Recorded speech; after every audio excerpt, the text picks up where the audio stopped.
7 महीने पहले लोकसभा चुनाव में आम आदमी पार्टी के लिए वोट मांगने वाले राहुल गांधी अब उनके खिलाफ वोट मांगने जा रहे हैं। सोमवार से राहुल गांधी नई दिल्ली विधानसभा क्षेत्र में अरविंद केजरीवाल के खिलाफ प्रचार करेंगे। इस बार दिल्ली विधानसभा चुनाव में आपके खिलाफ कांग्रेस बहुत आक्रामक है।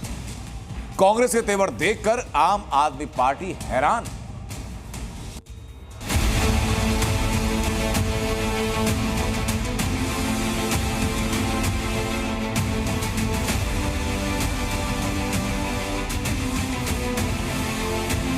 दिल्ली में राहुल केजरीवाल आमने सामने।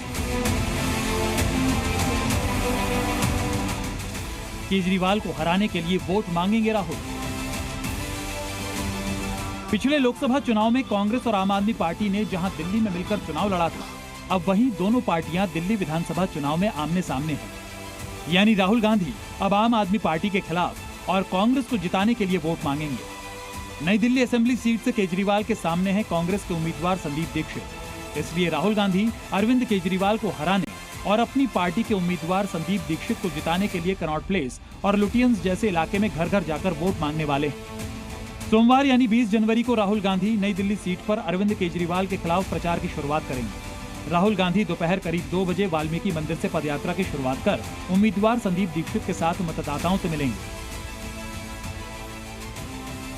नई दिल्ली सीट पर संदीप दीक्षित का मुकाबला आम आदमी पार्टी के मुखिया अरविंद केजरीवाल और बीजेपी के कद्दावर नेता प्रवेश वर्मा से है। संदीप दीक्षित के लिए नई दिल्ली सीट विरासत का सवाल भी बन चुकी है, क्योंकि उनकी मां और दिल्ली की 3 बार मुख्यमंत्री रही शीला दीक्षित इस सीट पर पहले जीत हासिल कर चुकी है। आपको नई दिल्ली सीट का समीकरण बताएं, उससे पहले जानना बेहद जरूरी है कि दिल्ली में केजरीवाल के खिलाफ कांग्रेस क्यों आक्रामक हो गई। दिल्ली की सत्ता पर 11 साल से केजरीवाल की पार्टी का कब्जा है। कांग्रेस दिल्ली में खुद को दोबारा जिंदा करना चाहती है। विधानसभा चुनाव में दोनों ही दलों की राह जुदा हो गई है। आपके दिग्गज नेताओं के खिलाफ कांग्रेस ने मजबूत प्रत्याशी उतारे हैं।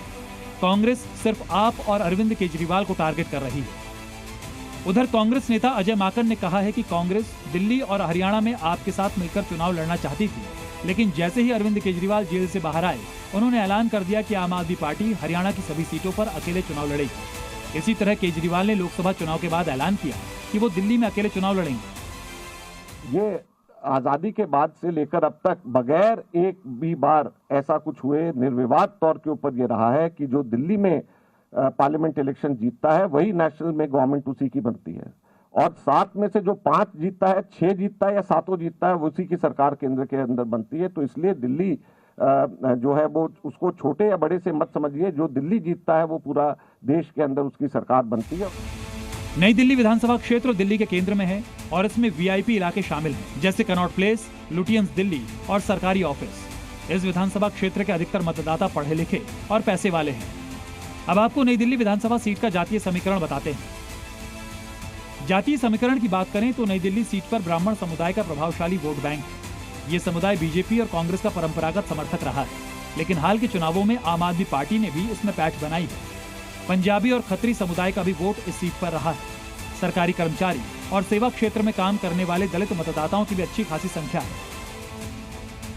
नई दिल्ली सीट पर बड़े मुद्दों के साथ साथ कुछ स्थानीय मुद्दे भी हावी रहते हैं। इस क्षेत्र में बिजली, पीने का पानी भी चुनाव में मुद्दा बनता रहा है।